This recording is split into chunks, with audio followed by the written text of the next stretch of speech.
There's just so much going on. So today, we're going to decode that overwhelming funding environment and really transform it into a clear, actionable strategic playbook. We're stepping away from all the chaos and building a direct, logical path to help you scale your vision. To do that, here is our roadmap. We'll start by tackling the wall of noise, then define the actual startup tools at your disposal. After that, we'll build your decision-making framework, navigate the unique 2026 landscape, unpack the founder's strategic playbook, and finally, wrap up with your immediate action plan. So let's kick things off with Section 1, the wall of noise. Before we even think about building a strategy, we need to validate exactly how you're probably feeling right now trying to get your company off the ground. It's just a wall of noise. I mean, when you're constantly hearing about accelerators, incubators, government grants, angel networks, and venture studios, it usually leaves founders feeling completely blasted. It's honestly the default feeling in the startup world today.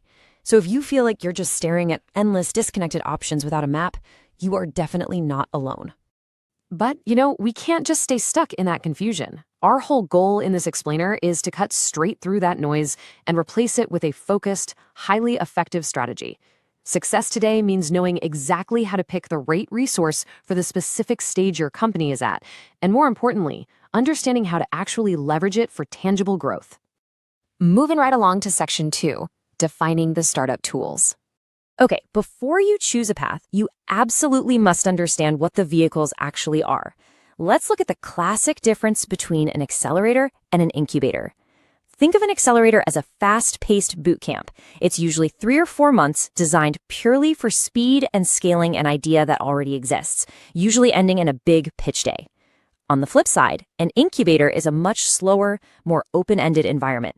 It's really focused on hatching an idea from scratch. They serve entirely different stages of your startup's lifecycle. The crucial thing here is understanding the distinct trade-offs of each tool.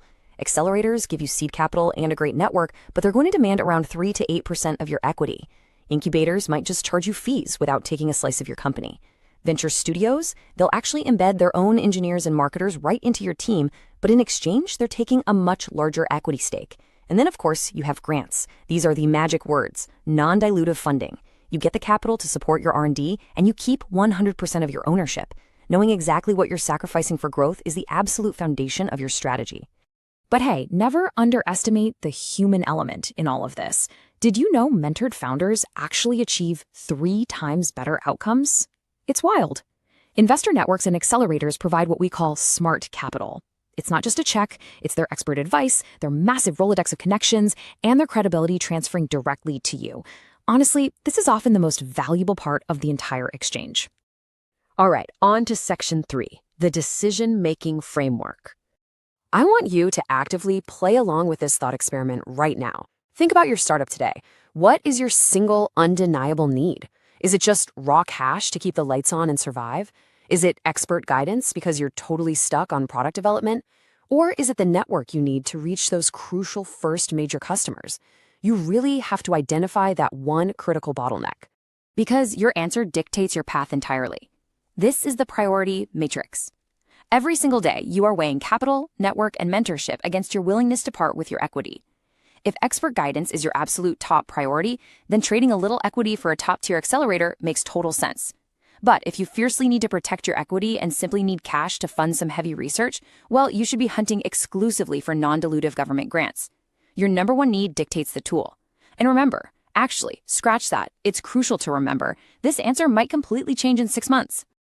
That brings us to Section 4, navigating the 2026 landscape. 60%. Let that sink in. A staggering 60% of Y Combinator companies this year are expected to be AI-focused. This single statistic is a massive flashing sign showing exactly where the gravity of the market is pulling right now. We are seeing these major, specialized accelerators popping up exclusively to fund and support AI companies. So what does this mean for you? Well, because the generalist programs are leaning so heavily into AI, you must be incredibly targeted. If you're an AI founder, you're looking at places like Excel and Google Atoms. But if you aren't building the next big AI model, you need vertical-specific programs. If you're in health, look at Halcyon. If you're specifically in mental health, look at SeedSpot. You have to find those niche programs that are explicitly searching for your exact type of solution.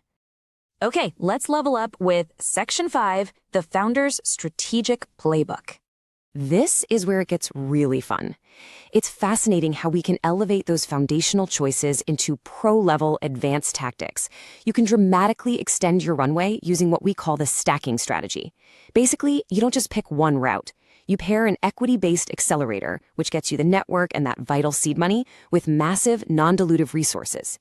For example, imagine securing $150,000 in Azure and OpenAI credits from Microsoft, and then stacking that with $200,000 in cloud credits from Google. You're literally stacking these resources to artificially inflate your runway without giving up a single extra percentage of your company. It's brilliant. And that brings us to an incredible pro move, all about timing. If you time your VC pitch right after announcing a major grant win, let's say something like the Braze Tech for an Equitable Future grant, you are leveraging that external stamp of approval. Think about it. A major grant tells venture capitalists that a serious, rigorous organization has already vetted your idea and put money behind it. You walk into that pitch room with massive leverage to negotiate a vastly superior valuation. Now, we've got to talk about the traps where this playbook can go completely wrong. Fatal flaw number 1. Chasing the brand name. Please beware of chasing a shiny logo just to slap it on your startup's website. You have to verify if the program actually offers structural support for your specific industry. We see founders get in, give up a chunk of equity, and then just suffer through incredibly generic mentorship and terrible post-program support. Don't let vanity drive your strategy. And then there is fatal flaw number 2, the grant timeline trap. Look, government and foundational money moves at a snail's pace. It just does. Don't let slow grant payouts kill your startup because the cash finally arrives 3 months after you've emptied your bank account. The solution here is to build a blended capital stack. Mix in venture debt or revenue-based financing to bridge that cash gap and keep the lights on while you wait.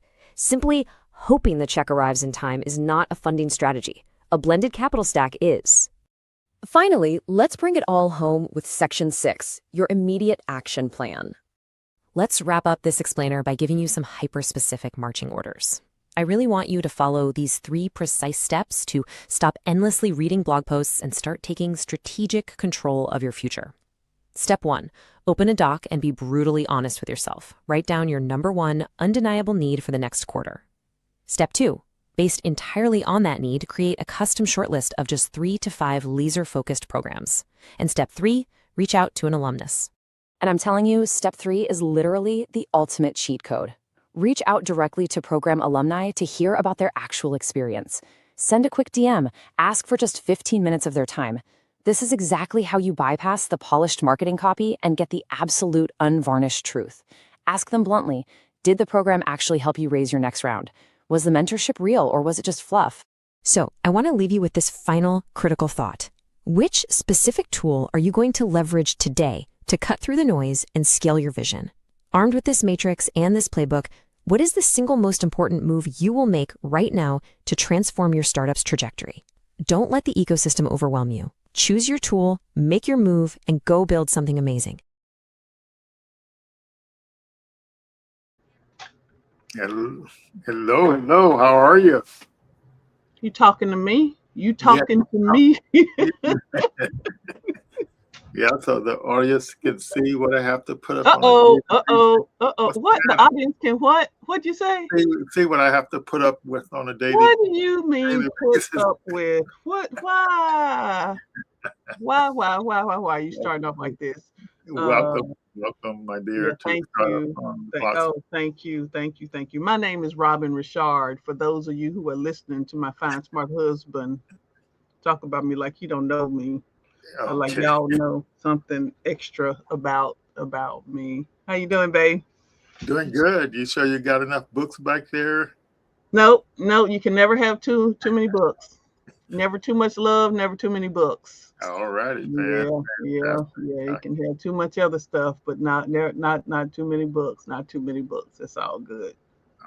So, Fantastic. So, hello everyone out there. We're here celebrating our 6th anniversary for our Startup Founder Best Practices, which is a part of our Startups on the Box program at Kakua Institute. Robin, why don't you tell them a little bit about Kakua Institute and we can dig into our startup program. Okay, well, so in well, number one, happy anniversary. Yes, yeah. 6 years. That's, next you'll be saying 60, and it's like no big deal. But that's an incredible journey fraught with challenges and successes along the way. And just congratulations to you, baby, for sticking and staying. Okay. I think that's a seriously, that's a beautiful thing, and I know that it came with you at the sacrifice of your physicalness, because sometimes you were tired and you still did it. Sometimes you didn't know who was going to come on and you still did it. Sometimes you had somebody who was scheduled and didn't come on and you still did it. And, most of the time, people blew your mind with the things that they shared, or somebody Sure, else. And sure. so the overwhelming success of startup on the blocks is just a my hat off to you, figurative, I guess I should say, hat off to Yeah. you for sticking and staying. So, and just see coming up with the concept. And so we'll talk about that name, Startup on the Blocks, how I teased you about that. So you, You sure it was just tease me, but it sounded yeah, like you yeah, it were went way really past blessing teasing me me. out. I didn't bless you out. I don't know how to bless nobody out. Uh, I teased you. I told you uh, about that name, and then look at you now. Look at you now, huh? Well, yeah, So, but that's like, the history of the blocks here in Belmont the Villas neighborhood. And yeah, the historic Belmont the Villas neighborhood. That's the blocks, and it was the center of entrepreneurship and culture and community here in Pensacola. So that's where the blocks you're trying to justify the on the blocks part. I see you. I see you still. The name is there, so you ain't got to justify nothing now. come. Okay, okay. What the brother say on the wire? My name is my name. Your name is your name. So, so, That's right. so speaking of names, Kakua Institute is it means growth in Swahili, and so our idea for the institute, for the overall institute, was to blend the things that Lloyd and I both loved, passionately worked on, and appreciated, and then became known for. Lloyd, science and technology, me, art and history. And so it was those loves that really brought us together under the Kakua Institute. And so how do you blend those things together? And our idea was to discover, share, celebrate, and grow stories about African Americans in science, art, history, science, and technology. And so that's Yes. kind of the elevator speech. Beyond that, we really wanted this vision to be about the economic development and community development and growth of African Americans, predominantly here in the Pensacola, Northwest Florida area. Our work has since taken us literally all over the United States and to Europe, to Africa. We really expanded that those opportunities and the lessons we've gained Yeah, from other continents. yeah. So now that you mentioned that, we had about 25 high school students from RICA a couple of, I guess, a Oh month yeah. ago. Hmm.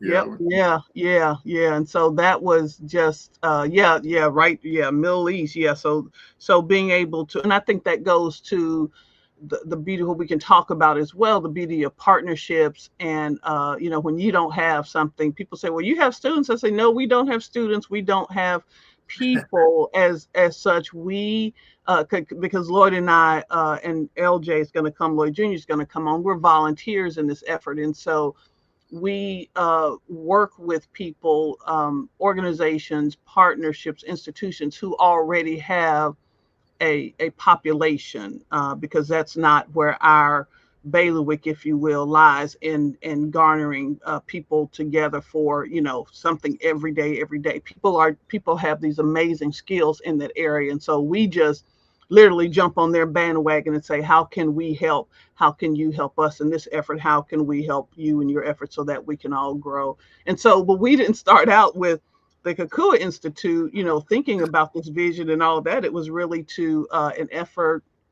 It goes back to moving a house in 2000.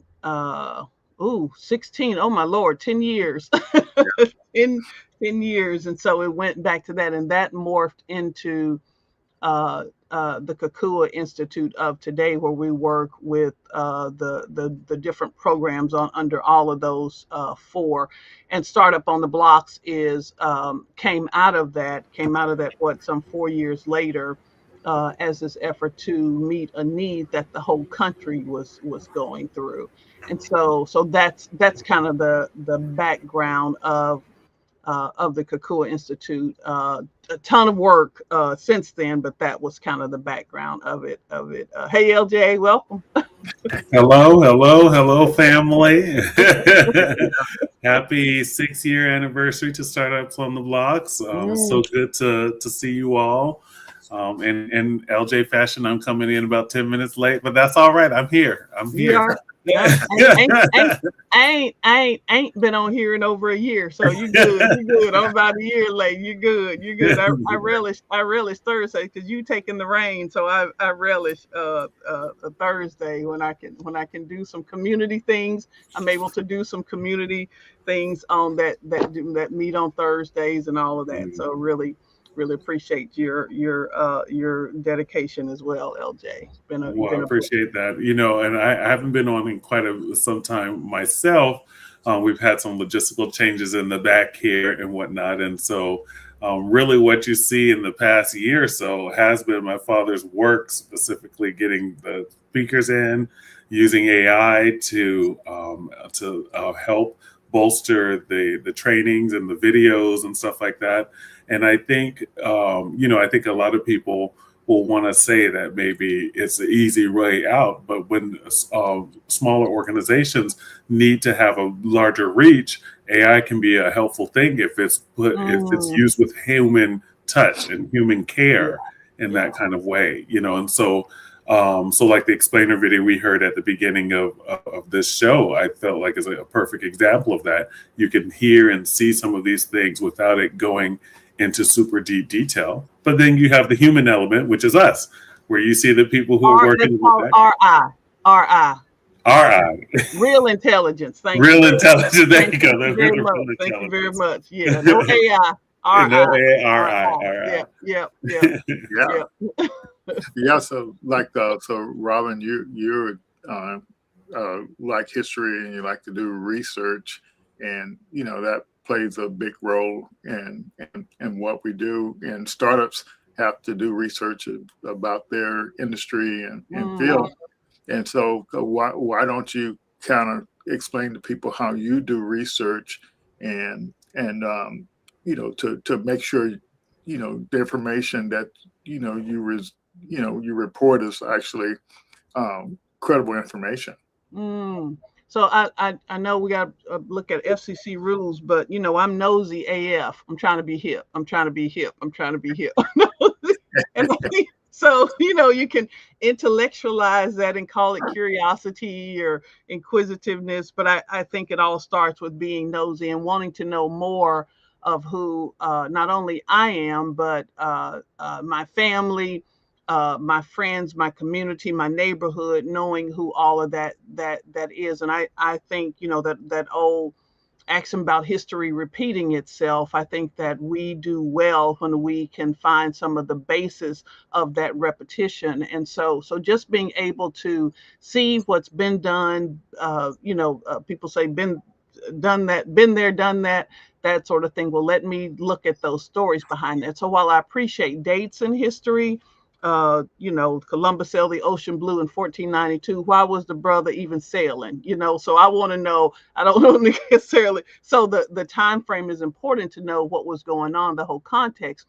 But I want to know the kind of whys and whos and where. So even looking at, I'm going to participate in an upcoming story where they want to talk about the value of this physical architecture in history. And so just seeing these buildings, so we can tear something down, but seeing these bigger buildings makes us have these questions, have this probing attitude to do it. So that's what I do. And so that's sort of my why. But the what I do is I just use what we all learned in maybe in high school, but certainly in college, this whole idea about literature, doing your literature research, seeing what's already out there. And now it is, this digitization of our of us, of the world, has made it easy to put most books at your fingertips, but certainly using first or second person, second source material to get it, and even validating that sometimes, because when I do genealogy research, I still have to validate, because of the prevalence of AI. I still have to validate those things, because transcriptions can be wrong, incorrect, they can be misleading. And so I still have to make sure to validate those things. So that's one way to check. But then if you can get first person accounts, that's generally always the best, even though we're fallible. And they talk about that when I love Law and Order. So when there's a jury, first person accounts are called into question. They want you on the stand, but then the defense is going to call your remembrance into question. Or that's where oral histories really are important, so that you can get this firsthand. So I heard on the intro video, where there were two things I heard, but the second one about going and talking to somebody else who has been there, done that. And I think there's certainly value in that. You don't have to drink the Kool-Aid in the Jim Jones manner, but you have to know somebody else has Kool-Aid. It's a different flavor, but tell me about your experience in making your Kool-Aid, and how can I learn from that? So it's a number of ways. And then the final thing is letting my information go. And that's probably, one of the biggest things. I'll end with this. That's probably one of the biggest things, because I think everything I write is perfect. I mean, when I write, it's perfect comma, perfect apostrophe, everything, perfect context. When I let it go and let it be challenged by somebody else, even if I ask somebody, hey, will you look at this? They will find 10, 12 mistakes. Did you really mean this? Or is this did you really mean that happened in 1991? Or did you mean that happened in 1891? So, my mind will see what I want it to see. And so putting it out there sort of lets it go and gets it out of my head and out of my perfection, because I think everything I write is perfect. So that leads me to the second thing that you said on your video, and I really will end with this: don't let vanity drive your strategy. That was because I write something, I'm like, dang, this is good, Robin. This is good. But then I give it to somebody or give it to an editor, and they take that. I'm like, I thought that was the best sentence in the whole thing, but it didn't fit. It didn't go. So my vanity has to take a back seat to reality. Yeah. So, but like all the stuff you're saying about research and all the background stuff, how do you think that applies to somebody that's entering into a business and having to do research? Yeah, I think, we used to do, when I was more into the professional non-profit management side. I remember took a course it was a certificate program before. Now they have undergraduate and graduate programs in nonprofit. Before, this was 30 years ago, they just had certificates. So I went to Georgia State and took a certificate program for a week there, one of the earliest nonprofit management certificate programs. And so, and the one thing they told you to always do is an environmental scan. Don't think that you have the first and only and the best idea. And so it may be a better wheel. It's still a wheel. It may be a better elevator shaft. It's still a shaft. It may be a better way to teach. It's still teaching. And so don't think that you're the only. So look around you and see, and that's me doing that literature research or seeing what someone else has done. Look around you and see, take a scan of your environment, your peer environment, your professional environment, and see what's been done already, and then see, how you can make a better mousetrap. That old book, how you can make a better mousetrap. So, like, you're doing your research and stuff, but what if you say, I got confidence, I believe this is correct, and I believe this is going to work. How does that work? Well, that's testing it. That's getting out of my head. Because remember what I said, everything I write is perfect. It's getting it out of my head. It's getting it Yeah. out of my head. Yeah. But if you was writing about some historical thing, Hmm. and then you say, I got a hunch this information is right, what I'm telling you, how how do you think people will see you? Say, I'm So not. like for example, if so like in startups, you know, a lot of people have their intuition or their excitement or enthusiasm. Oh, I noticed it's gonna work, you know, I noticed it's gonna sell. You see what I'm saying? So like, but if you were presenting information that you were supposedly have research and got evidence, you know, there's no, you know, you have to have evidence when you are reporting something, right? I got you. I got you. Yeah. So it's testing it. It's testing it. So I guess in Yeah, that case, it would be testing the marketplace. So whether you're doing a sample, let me send my product or service out to 10 people at what is that? What do y'all call it? Beta testing. And so let me send this product or service out to people and I'll give you this product or service free for a year, but in the mean, I'm going to analyze it. I'm going to take some metrics. I'm going to pull some data from your usage, your responses, or take a survey. So I'm going to it's that environmental scan, but then analyze. And we used to have this thing called PIME: plan, implement, measure, evaluate. And so that was one of the things I learned: plan, implement, measure, evaluate. And so you want to do that. So, and we can get stuck. I'll go back to me. I can get sort of stuck on my doing way too much research, because yeah, it goes and go into that proverbial rabbit hole, but yeah, also not getting it out of my head, thinking I'm not yeah. ready to I think write. that's And the, so yeah, yeah, and so not getting it out of my head and getting it tested. I think yeah, so not to give up your hunches that this is the best or anything, but just test it. yeah, yeah. Because yeah. That's yeah, that's a good way to say it. And those are good ideas.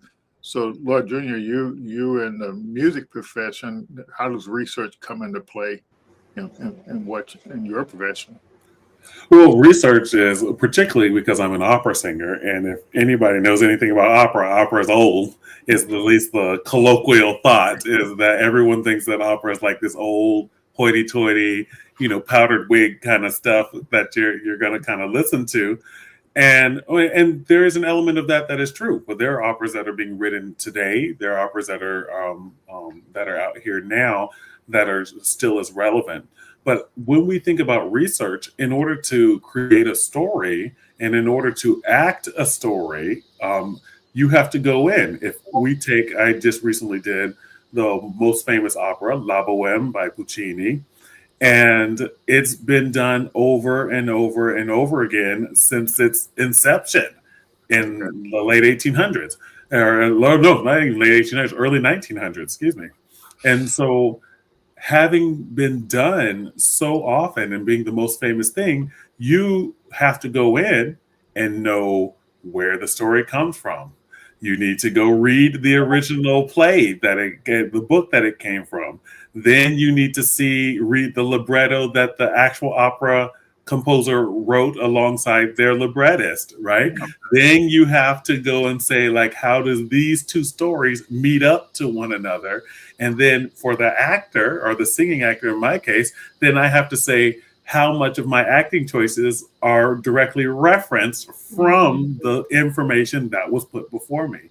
If I don't do that and I just act any kind of way on stage based on how I see myself in 2026 timeframe, and I see these characters in 2026, then I miss what Puccini and Henri Mouchard were trying to say in 1846 or in 1856. You see what I'm saying? Because the thoughts and the mindsets were totally different. And so research is vital.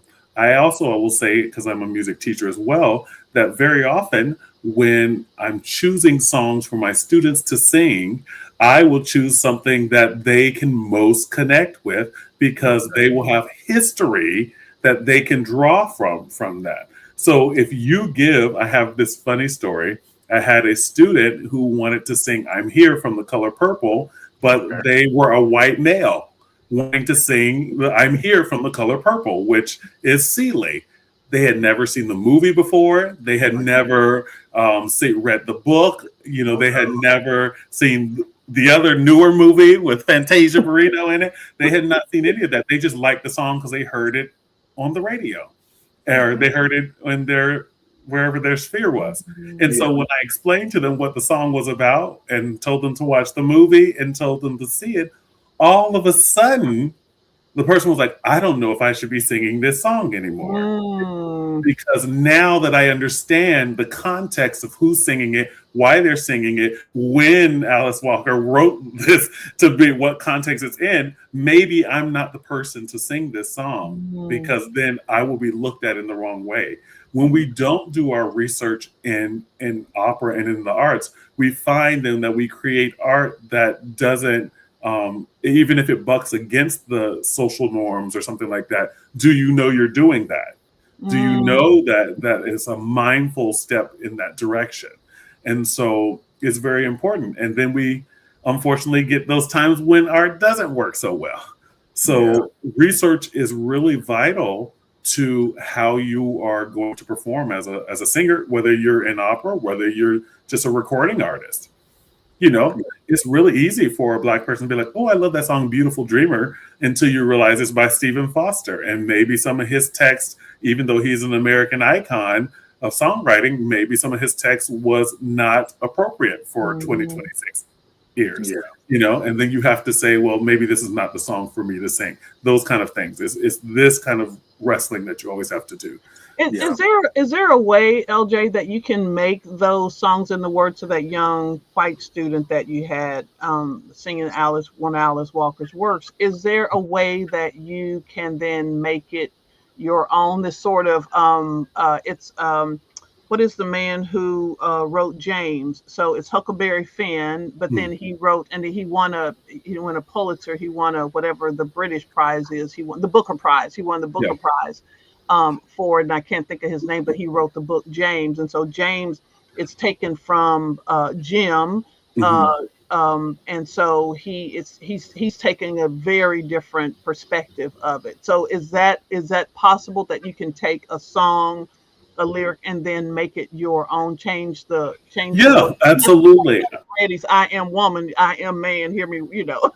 Yeah, but you can definitely do that if you know that you're doing that consciously. And this is the thing, and I will say this for startup founders when they're working.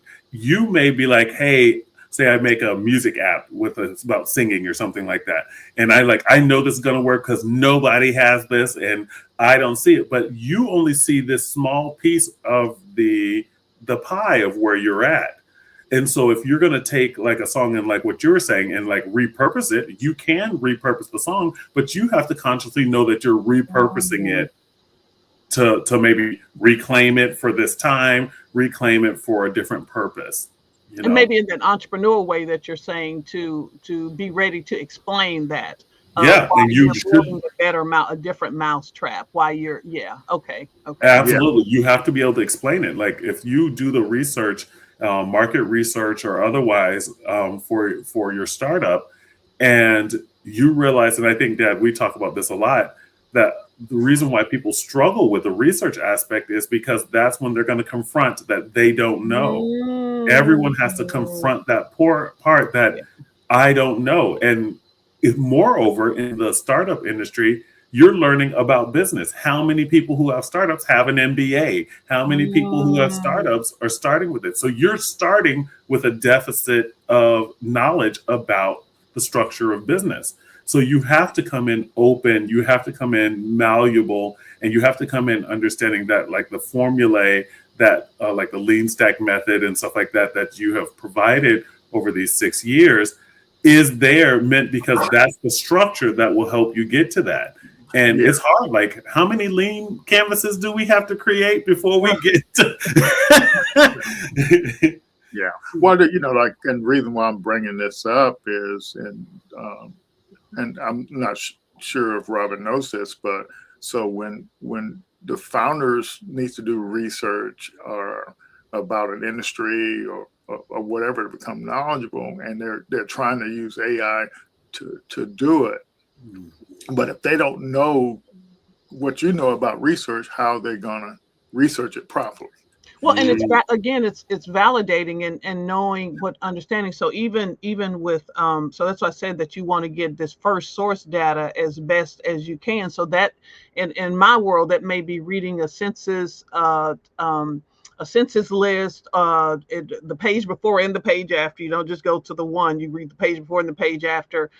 It may be reading a city directory, but it may be reading or interpreting a map and understanding all of that.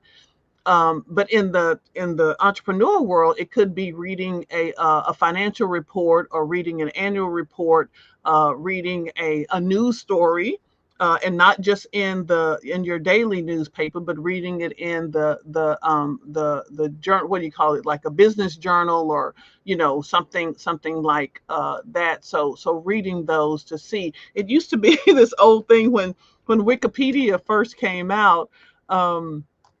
We were doing, as part of this group effort, and one of the projects we were doing was taking some students to Selma, Alabama, and so I will always remember her kindness. But one of my friends, Chris Toma, who was a journalist with the Pensacola News Journal, a Gannett paper, she came in and taught the students about journalism, and so she said, this new thing, Wikipedia. You can use it, but scroll down to the references. So you can read it, but scroll down to the references. So if you're going to trust something, don't just take it, because you can change. Wikipedia can be changed in a minute. Lloyd shot JFK, and then he turned around and wrote the Iliad. And so in that order, right? In that order, and so.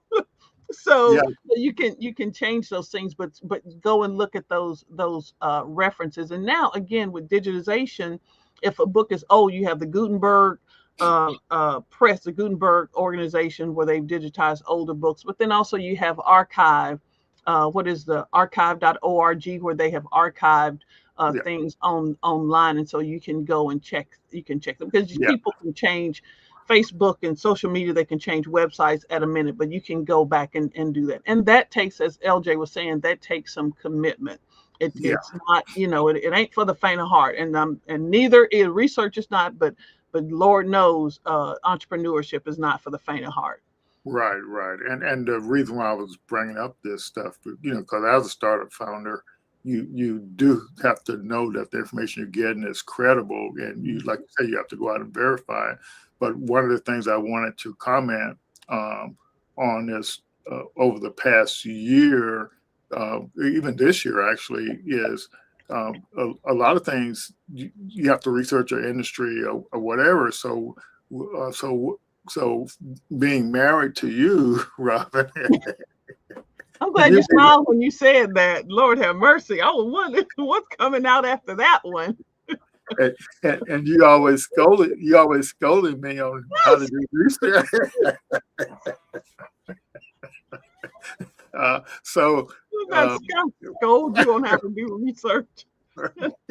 I do tell you to stop believing all that AI stuff, because as I said, you done killed JFK and wrote the Iliad, and you will start believing it.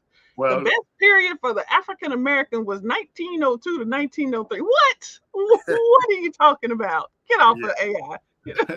but anyway, what they said is context. Go ahead. Yeah. Go ahead. So what I did is I took your methodology for doing research. What? You heard it here. Record that. Stop the tape.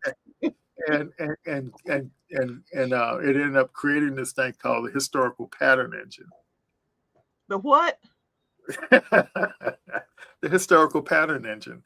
So the historical pattern. So you took me and monetized it, and I don't get any residual. And we're going to get new towels. We're going to get new towels. You need new towels at your house. We're going to get new towels. Well, I hear what's that called when you get a check every month? A residual. Dividends or whatever. Yeah. But anyway, so like I just explained the AI how you do research, and said I needed to train the AI on how to do research, and yeah, it works pretty good. We're gonna have some pillow talk tonight, man. We're having some pillow talk tonight. But the key thing is you started off talking about history and how things repeat themselves. And one thing AI is good at is finding the patterns of things that have happened in the past, and so you can understand that, so you can leverage some of those same patterns.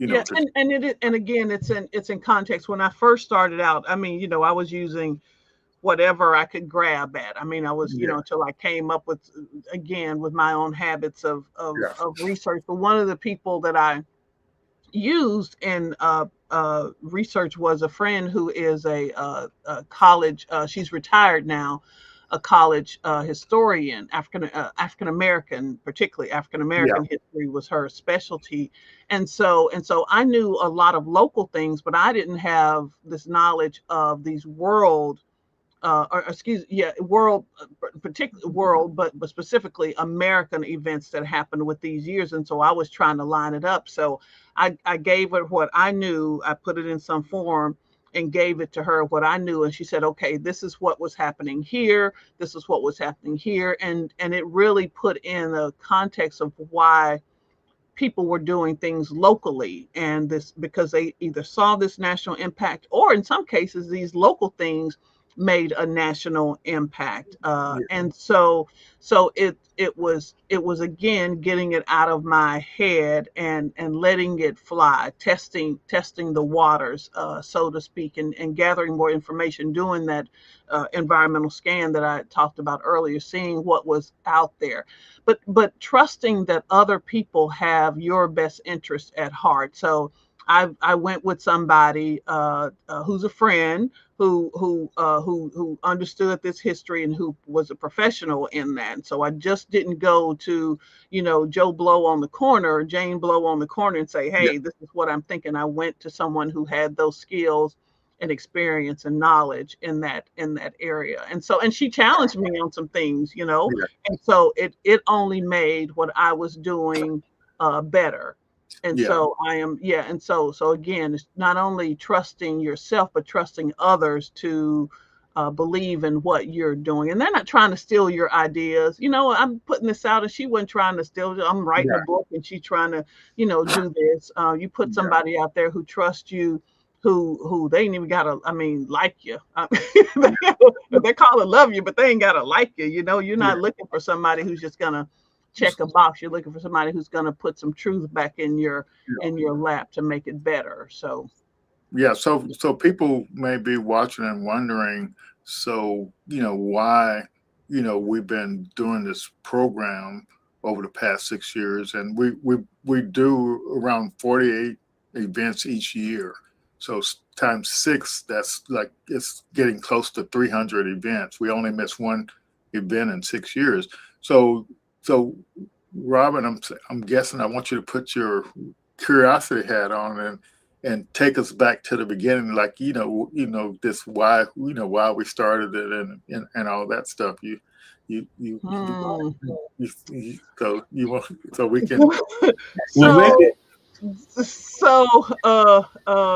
okay, fact check some of this. But so in 2020 we Okay. were we were we were at home. I mean, so Yeah. we were making some. I mean, I think the word for either that year or 2021 was pivot. That was Yeah. that was.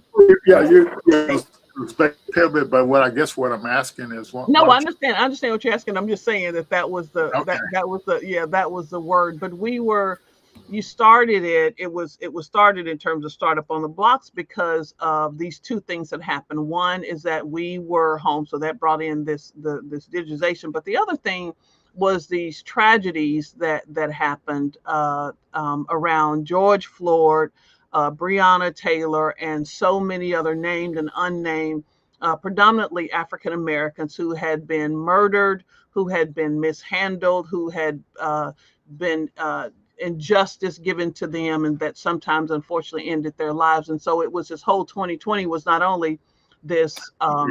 physical reckoning, but it was also this emotional reckoning, and so this racial and social justice reckoning. And so it was this opportunity for corporations to really examine what they were doing in terms of diversity and putting this green money after black, if you will. Those are my words. So putting, so doing Yeah. that was one of the reasons that that it was started, because of what was going on in the world. So from March to when the world shut down in March, businesses had to be done differently. And so with the whole, what was that, the PPP loans and all of that, where the government stepped in to make sure that businesses were still existing.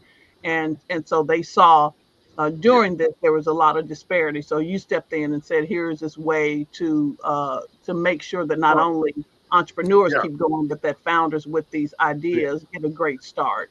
Yeah, so I was wanting you to kind of interview LJ and I to kind of dig. You talking about coming on here to work? What? Yeah. Well, that because I was on TV for 3 hours this morning. Yeah, yeah, but but the bottom line is I kind of wanted to kind of help people understand the what led to this, and so LJ says moderator under his says moderator. It do say that under my name, don't it? It does say that. Wait a minute. Okay. But yeah, so LJ, you might have some different perspective, but that's why I was kind of wanting you to kind of ask some questions, Robin. But I like your perspective that you gave. That's what you see, but what LJ might answer that different, and I might. No, I think your perspective, Robin, does put us in the right frame of mind, and I think with my father, he has always been about entrepreneurship. So we're seeing Startup on the Blocks as like the 6-year-old thing that's been going, and he's been doing all these partnerships in the community, and we've had pitch competitions, demo days, the strategic partnerships with Startup Science and Lean Stack and a number of other folks, right? I grew up with him starting small businesses and start doing these kind of things. So this is not new in this kind of way. Yeah. I think what I would say that that also kind of spurred this conversation along is I kind of put my father's, I told him to put his, money where his mouth is, essentially. And I was like, well, Dad, if you have this platform, you have a nonprofit, you have this space to connect, and everyone is online now. I think this is a great way to talk about it. Everybody's pivoting. I will tell you, in the arts world, especially in performing arts world, as an opera singer, my work is in live performance, not in digital recordings like Spotify. So it's like you have to physically be in the seats in order to come experience the show. So when everything got digitalized, the whole theater world was in an uproar, from the most well-known actors and actresses like Audra McDonald all the way down to little old me. We didn't have work. Yeah. So then we had to figure out what you mentioned Audra McDonald and you in the same. I just love. Well, only she knew. So let me tell my view of the story. And kudos to so mention. I know you're probably going to mention Versailles too. So for sure. Yeah. Always make sure we kind of do that. So basically. I'll make it a little humorous. So me retired from the federal government, and of course it was a research institution. So I do know about research. Just a little bit. Yeah. And but y'all come in with money. Y'all come in. The government comes in and says, "Here's $12 million. Go figure something out." And on the entrepreneur side, it's like, "Go figure something out. We need now. We got to go find the $12 million." Yeah, but in the government, we use the R&D engineering methodology to do that. So in the startup world, you use entrepreneur method, and so that's what the deal is. So basically. We're getting back to this thing about Startup on the Block. So as when I retired, I got to do startup stuff full time from the government 14 years ago. And so I got to kind of learn about the ecosystem and participate in pitch competitions and training programs and get free this, free that, travel all over the world. And so I knew you could actually leverage the ecosystem with just an idea, and the ecosystem would help you before you even start a business and when you're at the idea stage. And so that's what I learned. So as I traveled all over, everywhere I went, I would go to these events they would have on Thursday night and to help founders. So they would network for the first hour, and then they would have, depending on what the size of the place was, they have several breakout rooms. You need help with marketing, you need help with AI, you need help with this, and you would go to these rooms, and then you would get training. So those communities, startup communities, and Robin, you know, when we travel on business trips, man, you know, if on Thursdays, whatever, if on Wednesdays, I'm going to whatever startup event in that city. And so you just like when I worked for the government and we went on trips, and you always go into the, you know, these different library research places and stuff like that. But the bottom line, I had learned a lot about leveraging the ecosystem. And I came back here to Pensacola, and so participated in the startup community. And you had these ecosystem organizations that were trying to help founders, but none of the people in the organization had been out there on the ground to understand what the ecosystem is really about and what it's like. And so for like 5 years before 2020, I kept feeding this information back to the community, what I was seeing. And everybody still kept doing their own thing and not what I was suggesting. So in 2020, when we at our ecosystem meeting, all the different universities, all the different groups and stuff, they pitched what they were going to do in 2020, and not one of them said anything about what I had suggesting, helping founders at these early stages. Wow. Not one of them in 5 years. So Lloyd Jr. and I were having these meetings every week, and I would complain about it. And so finally in May, he said, "Put money where your mouth is." Go ahead. And don't talk about it. What that woman got Dude, confused. don't talk about it, be about it. That's right. She said, don't be about it, be about it. Yeah, so what I basically saw on every Thursday night in all these communities, they had stuff for startup founders to help startup founders, no matter what stage they were at, you know. And so I said we need to do something like that here, and so everybody ignored me, and so, you know, so that's how the idea was born. You know, after me complaining about it so much, Lord June said we just need to do it ourselves, and so we just took what we had, which was nothing. You see what I'm saying? Almost nothing, and worked with what we had. And well, you had something. You had this knowledge, and you had I had this knowledge, and so we didn't have any training platforms. Yeah. All we had was, you know, hop in the streaming thing that we had started using with the Pensacola network. Oh, let me tell you about the beginning. You had to go to this link and click on this link and do. I'm like, what in the digitization? What is why? Do you have to do well, you got to click over here, baby, and then to do I don't know all this. You got to hop in, hop out. It's like let's don't blow your nose on camera. Don't look, don't stand up, you ain't got pants on. What in the world is this? What? I mean, like Les Brown said, you got to be hungry, you know.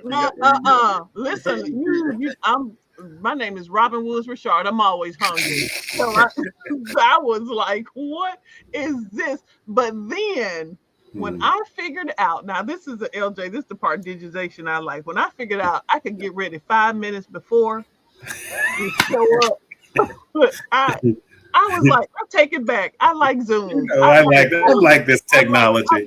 Yes, I like this. I get up, you know, we do the Thursday morning deal on but WBQP. I turned the thing on 7. Okay, time to put the makeup on at 7 o'clock. Oh, oops, what? I got my pajama bottoms on. Okay, I'm telling too much. It's like the Superman one. He had his suit. What's the Superman son who's on? I think he's on ABC now. That he had the one shot they showed, he had his suit on, tie, neck, and he dropped his camera and he had shorts on. And listen, we make mistakes in but I think that was the one thing is convenience and that you can connect people. I'm gonna hold on, babe. I'm gonna hop over to the Pensacola Network. The first time that the biggest show that we had was Mike Howard, who had been the NASA. What was he? He was some sort of computer programmer.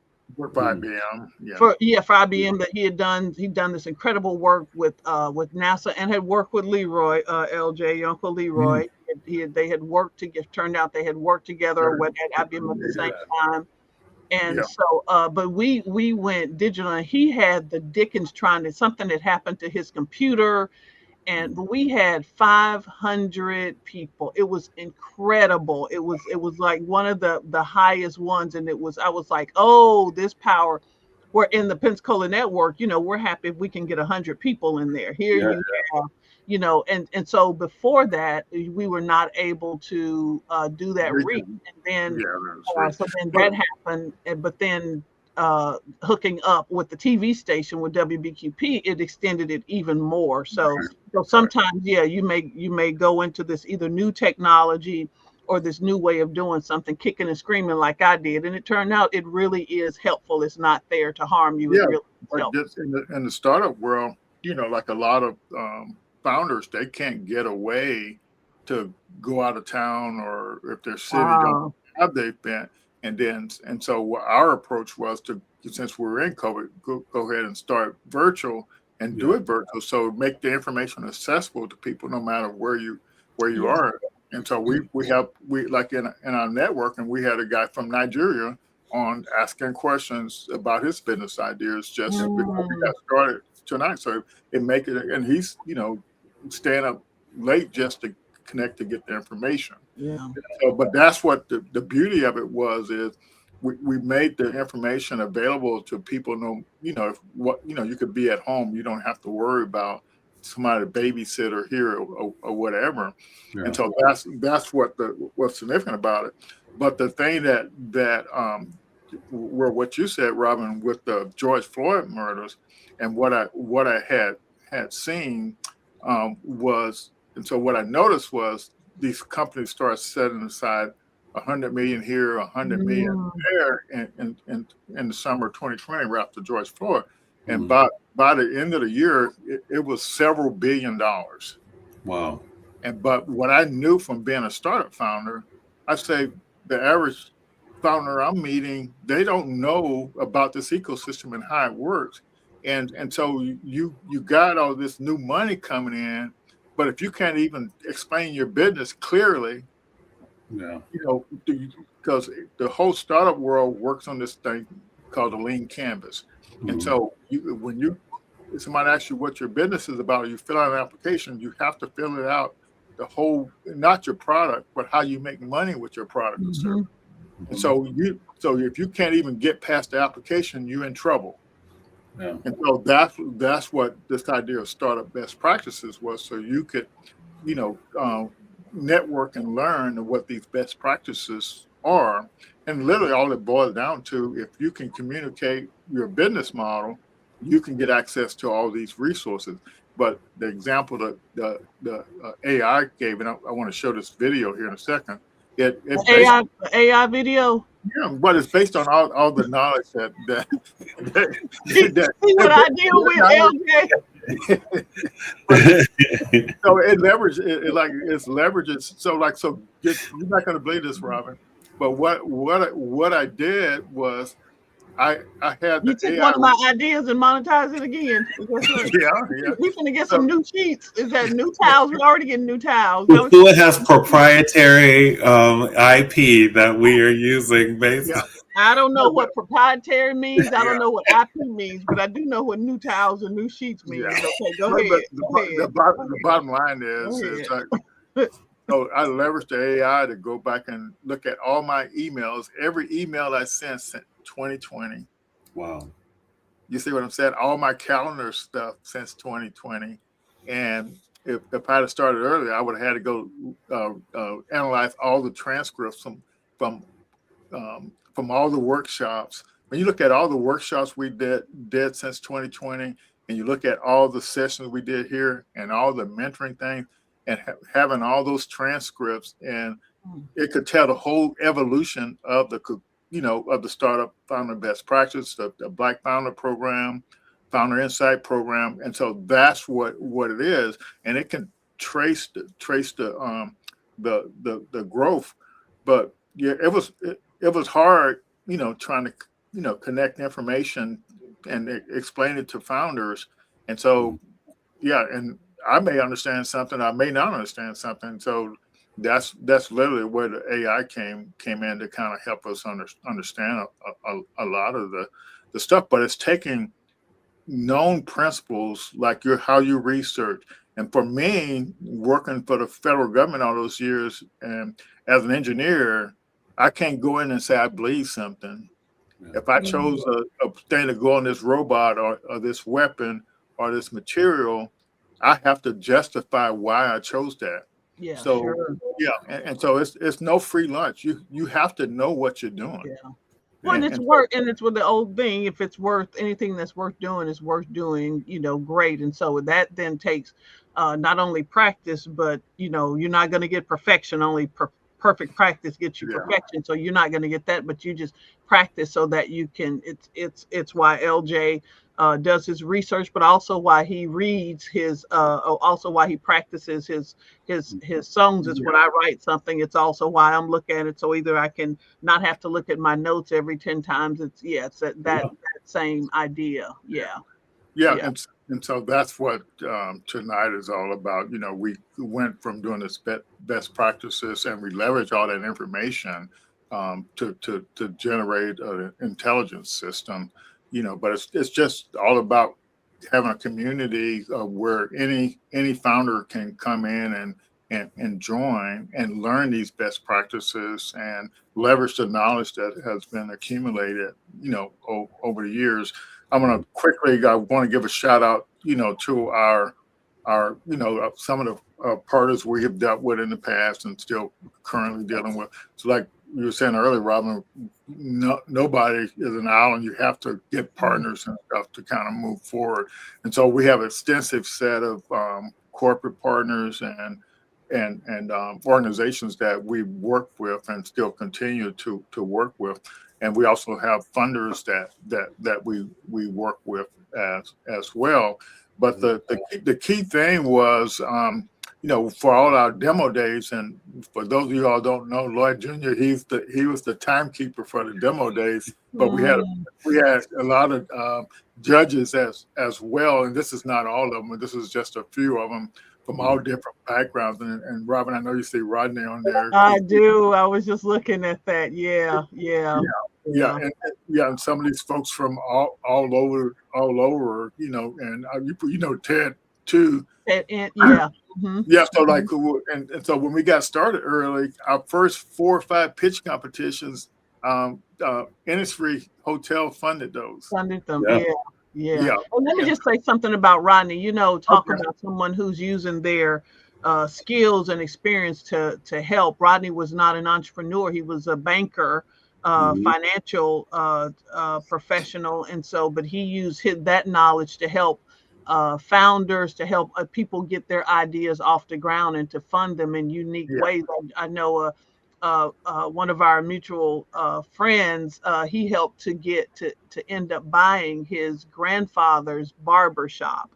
And so being able to leverage that, so bringing in, there's really pride and ownership, but also, okay, let's get your finances right. So when it's ready, they're ready to sell, you're ready to buy. And so I know that was a proud moment for our barber friend to be able to do that, to recapture that history. But Rodney, that's the way he thought, is you have an idea, how can I help you reach that idea, but then also how can I help you sustain that idea? And when he passed, he was working on these incredible ideas. Yeah, You yeah, know, we with were our working friend together. in Mobile, our banker friend in Mobile, and so he was just so sometimes people who are helping you are not entrepreneurs themselves, Yeah, but yeah.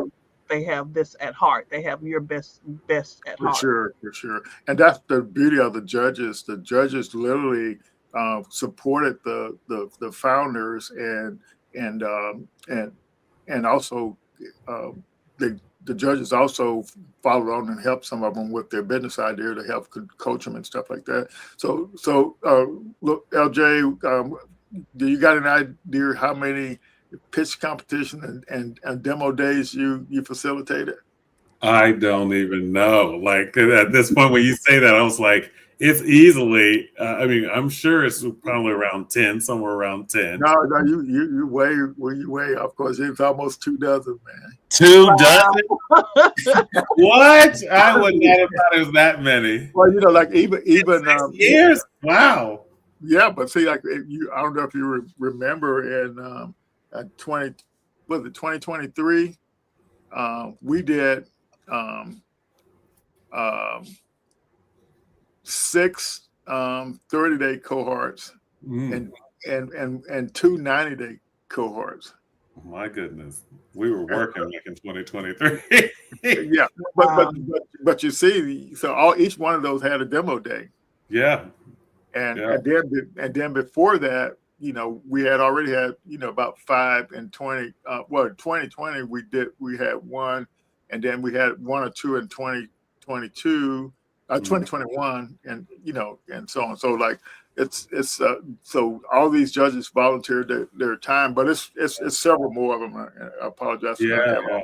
And I just want Yeah, to point out, and previously, Coach Lucy, like yeah, she would be on and she would be so motivating to everybody, regardless of what stage they were at. She would yeah. really try That's to Coach help Lucy. them go to the next phase of Wow. where they were going, And so, I remember her distinctly because she did so many of the competitions, and a Yeah, lot of the judges were so happy to come back and help again Wow. to help push people forward because they were seeing people just starting from ideation all the way into creating something. yeah. Isn't it So wonderful to have somebody cheering you up? yeah, You like talk about Coach Lucy. Yeah, that's a beautiful thing to have someone who's cheering you up. Yeah, yeah. even if you So don't, the outcome doesn't come the way that you want it to in terms of winning or yeah, getting this prize, but just to have someone cheering you up to it's I think I can, and you have yeah. someone who's pushing your caboose, Yeah, who's so cheering you up. I'll give a couple more people a shout out. So we had Rose, legit, and we Mhm. had Oh yeah. Ebony, the coach. We had um, uh, what's the I can't even think from Tampa, the the guy that does the yeah, I Oh, can't even Chris, not not Chris. no. You remember he came to a first uh, uh, innovation summit with the medical stuff. Oh, yeah, for my knee, yeah. Yeah. 'Cause people loved his stuff when he was Yeah. talking. Yes, It So was yeah, yeah. fantastic. and then we also had B from she's Yeah. in the cybersecurity. She did several of them. Like I said, I apologize. I don't have. But we probably got this many other judges that's not even on here Yeah, Yeah. I think did you have another screen or No, no. This screen right here the is whole for our team? Okay, coaches. okay. Yes. So Coaches. like so we use leverage the lane stack program. So these people, except for Lloyd Jr., they got certified in Okay. level 1, and some of them in level 2, and 3 of us got the level 3 lean stack coaching, and there Okay. were more of them as well. But these, so that's to help the founders to coach them, and then we Mhm. also had mentors too as well. So Yeah. the coaches was basically just to teach you the process, to coach you through the process, or help you with doing what you need to test for and figuring out stuff like that from the methodology. And so that was Yeah. pretty cool there. But yeah, so we had my whole point is that we had a lot of help, and Mhm. moving that forward. And so we didn't do all this, by ourselves. No. And we also leveraged a lot of AmeriCorps Vista program. Oh yeah. Yeah, and we leveraged That saved the Kikuyu Institute, Yeah. AmeriCorps Vistas and Gulf Coast Veterans Advocacy Council. That Yeah. literally saved Yeah. the vision. It helped keep the vision going for the institute Yeah. during because we had gotten those, and then they said, okay, you got them, but April you're shutting down, and so I remember trying to figure out when we were trying to bring people in, and the distance and all that, and so because of our building, I mean we had two manuals, and one manual was 88 pages long. I said, I don't even know how to read this many pages. I'm trying to. Yeah, I can do it in just a few seconds, baby. The what? Yeah, I can do it in a few seconds. Let me put my glasses on so I can hear what you're saying, because you're talking crazy. Yeah.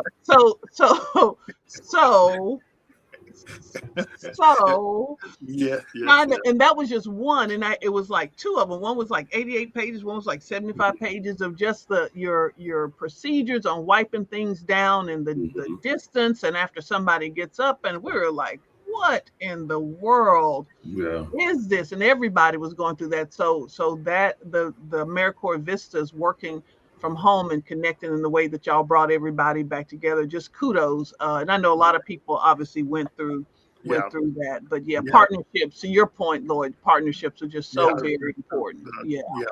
With the Summer Youth Employment Program, the county, Escambia County, Career Sword,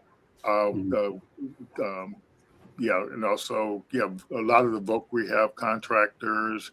UWF just talk about helping with the research. Just pushing things forward. The media, I tell anybody, when the media calls, you answer. And so the people who help put stories out, or who had some interest in what we were, even when we were we were trying something and it wasn't, because even as a nonprofit, you're in this entrepreneurial spirit. So even though, we may have messed up over here, the media was still, cheering us up and on, because it was a good story behind it. And so we just really grateful for that. Even our neighbors down at the Institute, Lord have mercy, they're so what y'all doing? We don't know. We're trying to figure it out too. We got a plan. We're trying to implement it, and we messing up. That's not what the M stands for, but that's what we doing. We're trying to do it. People supported it. They supported the students. So that was just so important. So and a couple of things before I show the video. We're kicking off our new, and we already partnered with Florida State University, but we're kicking off a new partnership with Florida Atlantic University. We may have some interns from them starting as early as next week, and they're gonna pay the folks in this Access Tech program to actually work and do work for us, and which is work for us. But the first two projects they're going to do is going to be so we can use what they build to support our founders, cybersecurity, and also the cloud stuff, and that's kind of important there. So that's how we keep moving forward and trying to serve people. But let me show this video and just so you all can kind of see how the AI analyzed our history, over the past. It's not totally inclusive, but this will be a good start. Welcome to The Explainer. Today, we're unpacking something absolutely wild. We're going to trace the exact lineage of how a basic human-to-human coaching program for startup founders literally transformed, step by step, into this advanced governed AI architecture known as the Lensha system. Our source material today is this incredible design history with the program's creator, Lloyd Richard, and honestly, it is a masterclass in how human friction drives major technological leaps. So you might be wondering, how do you get from a simple weekly networking meetup to a highly generalized AI system that preserves human knowledge? Well, as we're about to see, they didn't just wake up one day and decide to build a massive AI tool. No, this is a story of bottleneck-driven innovation. Every single technological advancement we're going to talk about was forged in the fire of solving a real, immediate problem for the people standing right in front of them. Okay, let's dive right in. Here's our roadmap for The Explainer. We're going to start with the founder access problem, then see how bottlenecks drove every leap, explore AI as a translator, unpack the lineage of breakthrough, and finally wrap up with preserving tacit knowledge. All right, starting with Section 1, the founder access problem, and specifically ecosystem language. To really grasp the AI system they have today, we have to rewind to 2020. At the time, there was a huge influx of capital and resources specifically meant for minority and Block founders. And the ecosystem thought, hey, supplying funding is the entire solution. But it wasn't. Throwing money at the problem wasn't enough because these founders were essentially getting locked out.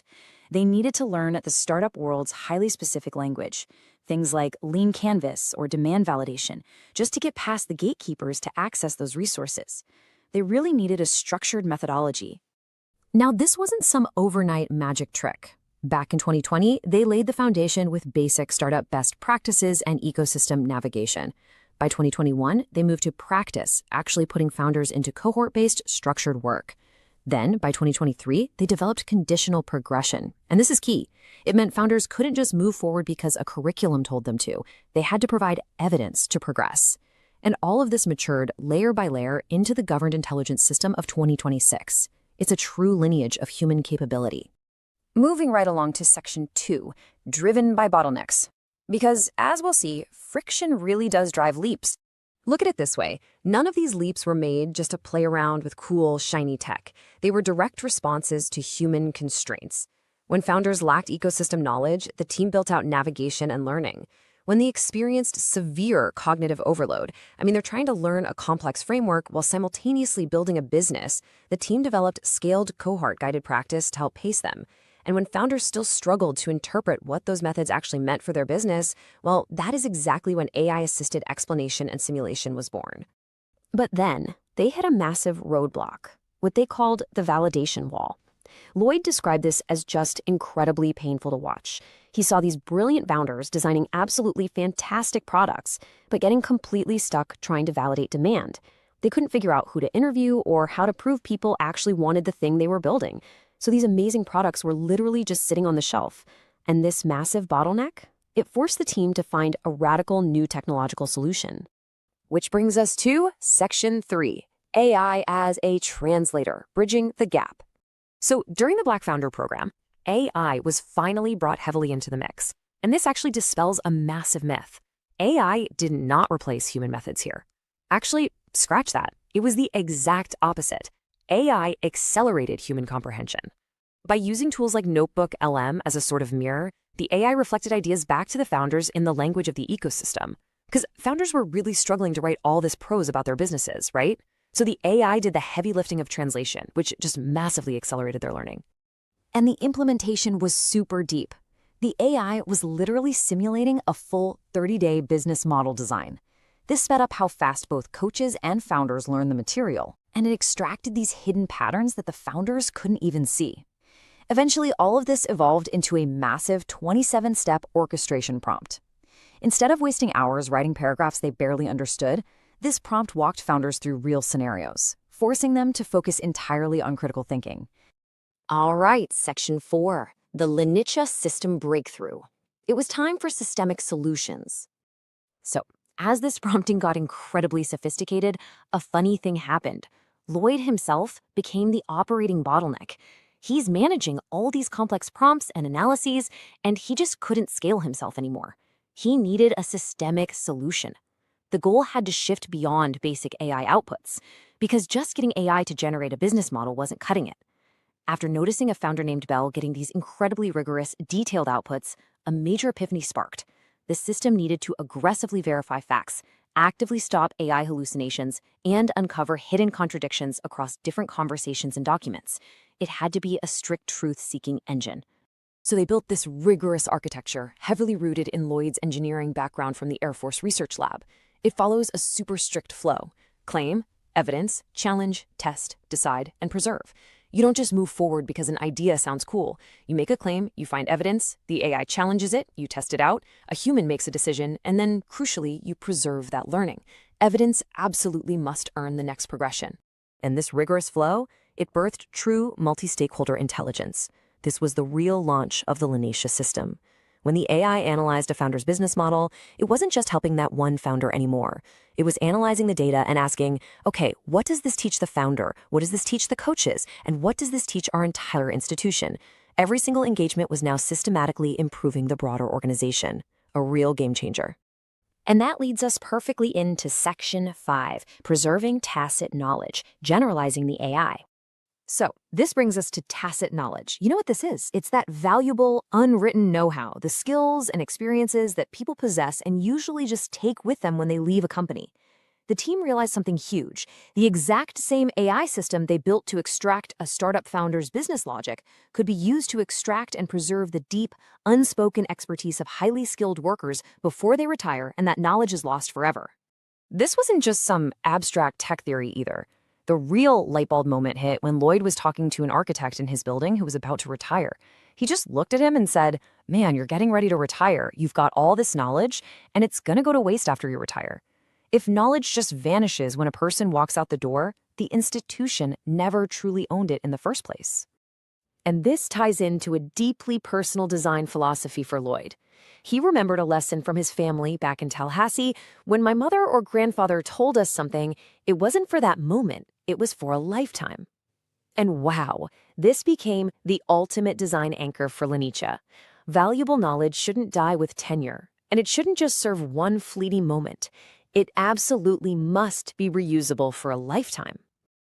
Okay, to quickly summarize the core principles we've covered today, the whole goal is to preserve principles, not just temporary outputs. Every single human engagement has to improve the entire institution. We are literally watching human, tacit capability formally convert into governed AI intelligence. And finally, evidence, not just enthusiasm, dictates conditional progression through the system. Which leaves us with a final, provocative thought. If your organization's most valuable knowledge walks out the door tomorrow, what system do you have in place to preserve it today? This journey from a weekly startup meetup to the Lanicia AI architecture proves that with the right structure, human expertise doesn't have to be fleeting. It can be captured, governed, and reused for a lifetime. Thanks so much for joining me on this explainer. I really hope this changes the way you think about the knowledge in your own organization. Wow. Tell Miss AI it's Lanika. Lanika, thank you. Thank you. Lanika, not Cha, not Cha. And I didn't see, this is startup on the blocks. I ain't see one black person, figurative figure in there. Well, real eyes. See with these real eyes. okay, yeah.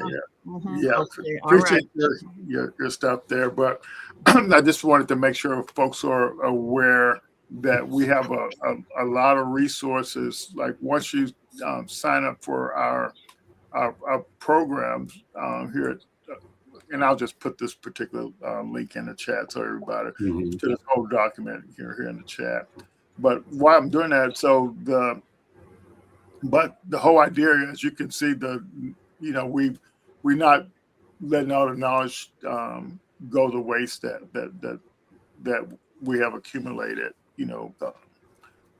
here. And so, and any founder that goes to this apply.kakuinstitute.org, you get access to a lot more materials and stuff. And I do have one prompt that I want to share. Let me find it here. I added it to one of these documents. Let's see. This.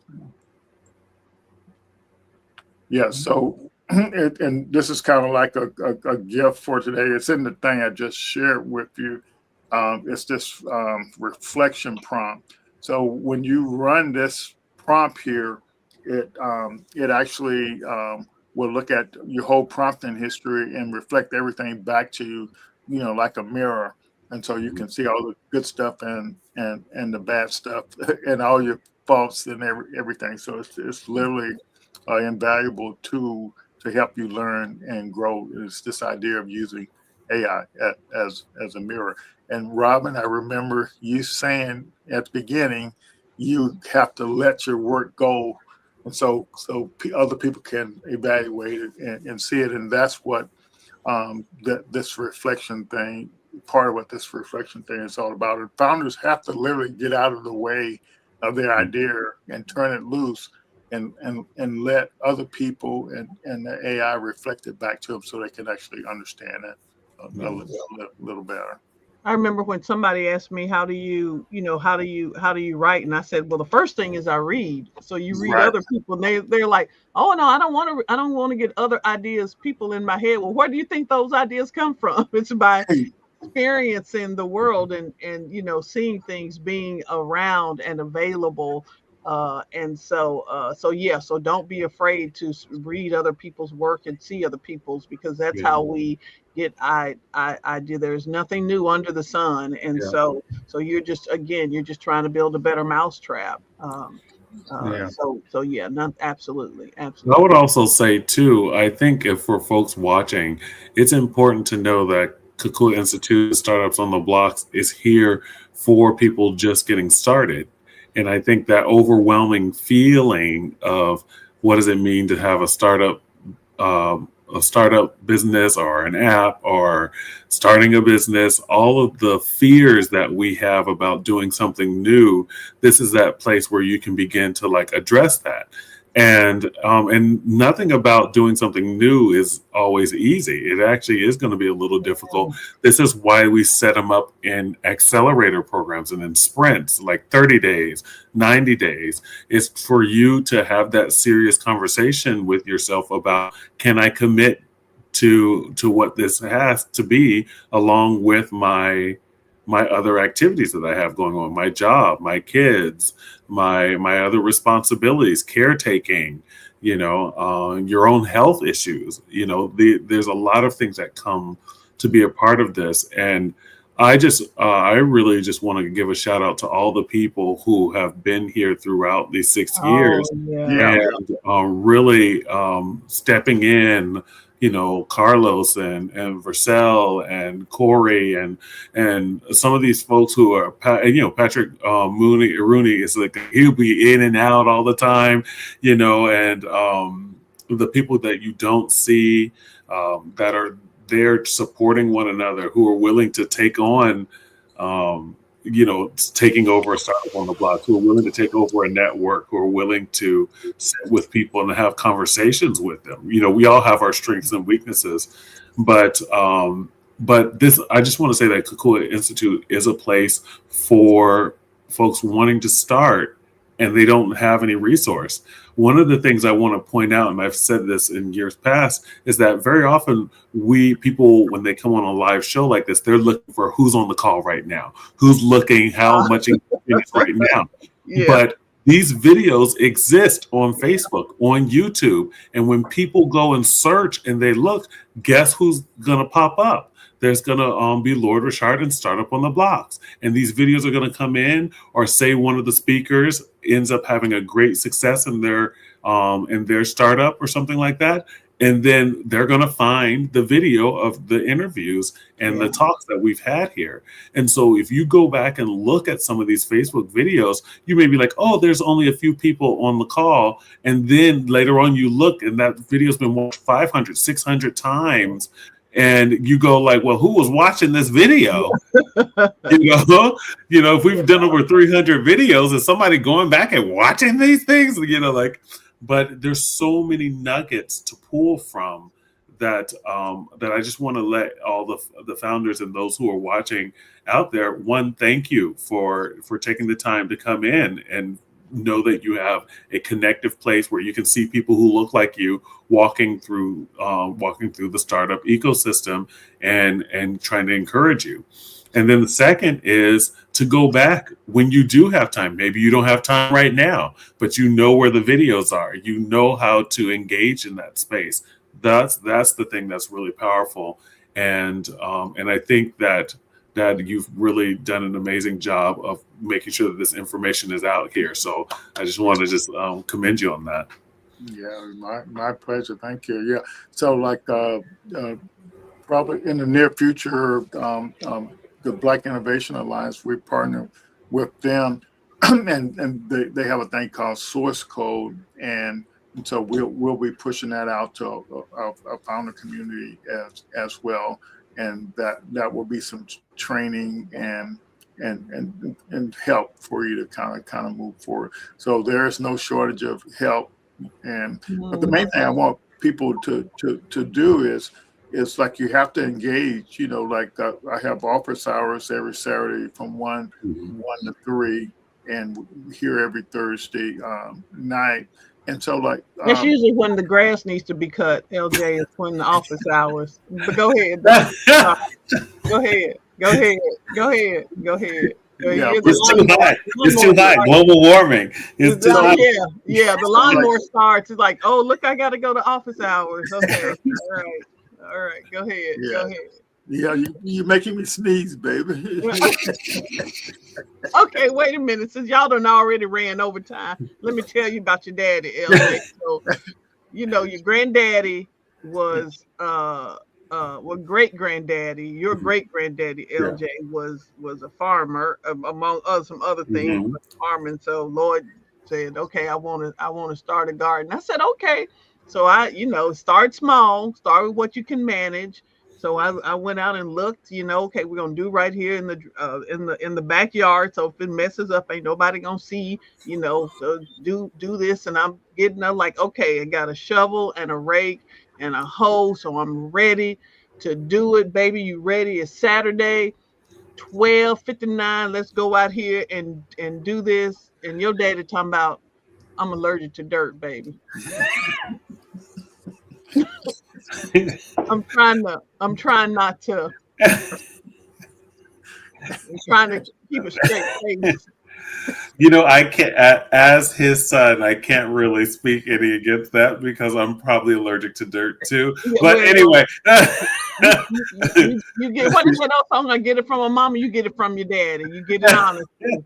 You get it honestly. And so but here's the key. Beth Bowles, let me give Beth Bowles with the University of Florida credit for me, because I was talking to her. She's a biology botanist, gardener, whatever. She does incredible out at the university. And so she says, I was teasing. I said, my husband doesn't help it. He doesn't do any, like Henny Penny. I'm preparing.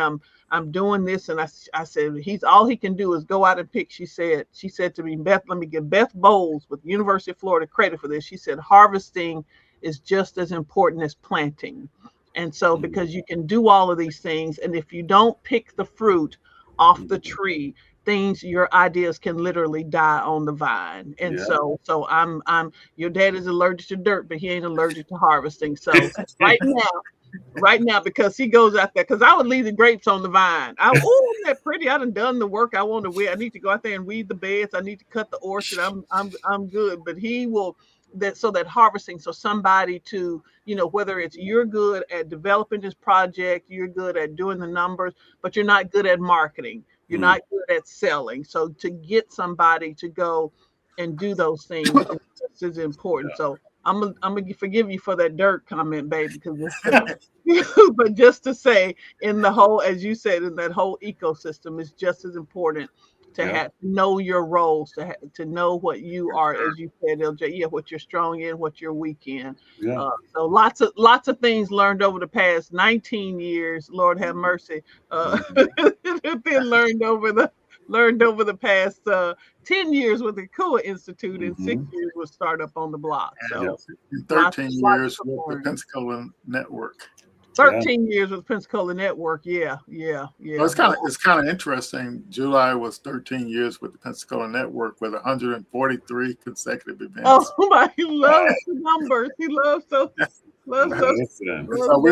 with this event, we're right around 288 something, but that's not even including all the workshops we did. Wow. And then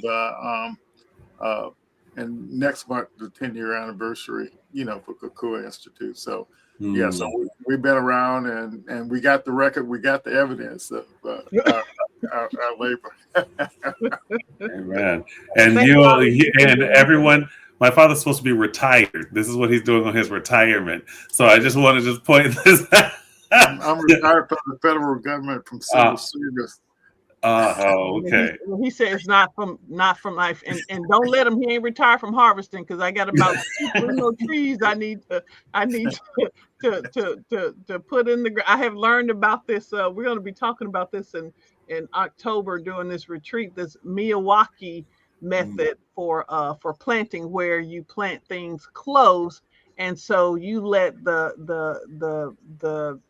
literally the roots are made stronger because you're planting things Mm, closer together, and so even of different trees you're mm, planting things closer, and so you see exponential growth instead of this 5-8 year. You see things grow quicker in 3 years. Between year 1 and year 3 you see this exponential growth, and so I'll be testing that out. But yeah, that's yeah, a yeah. great analogy to being in a startup ecosystem and a startup community. Is that when Mm, people are coming together like this in the networking and stuff like that, they are getting that growth. You may think that somebody else's startup is not in your wheelhouse or your business, but listening to the work that they're dealing with and they're going through are the resources that we're having to change and go through, from like Hopin to StreamYard to all these other things. These things are a progression. We're evolving yeah, all the time. And so that's what community is about. And so I just appreciate and thank you all for being a part of this community, that are watching and whatnot, because however we feel about community, it helps us know, and it's like a litmus test for us to know like where we should navigate or what we should focus our attention to. Yeah. yeah. Yeah, Yeah. one of my I have several twins, and one of my twins, Robert Bellanova, Mhm. he says, and he said he didn't start this, but I attribute it to him because he's the one who told me. He said, when you live in abundance, you don't build a wall, you build a bigger table.